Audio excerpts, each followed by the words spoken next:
पाकिस्तान में कोविड-19 positive cases की तादाद इंडिया के मुकाबले में ना होने के बराबर है।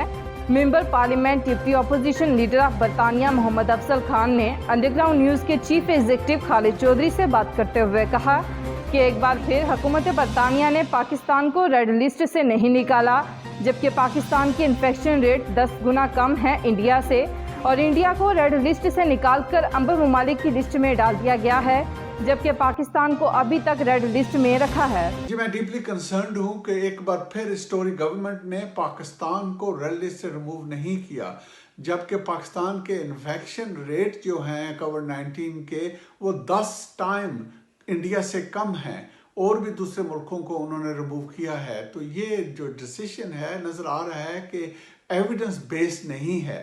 जब उन्होंने पाकिस्तान को डाला था उस वक्त भी गवर्नमेंट को चैलेंज किया गया था, और अब भी हम चैलेंज करेंगे कि ये एक्सेप्टेबल वे फॉरवर्ड नहीं है। गवर्नमेंट का जो पोजीशन है वो ये है कि वो साइंटिफिक बेस पे आगे चलेंगे, और उन्होंने ना ही इसको फॉलो नहीं कर रहे, बल्कि उन्होंने जो कॉस्ट है रेड लिस्ट में लोगों को होटल में ठहरने के लिए उसको भी 500 ज़्यादा इंक्रीज कर दिया है। अब ओवर 2200 कॉस्ट करेगा।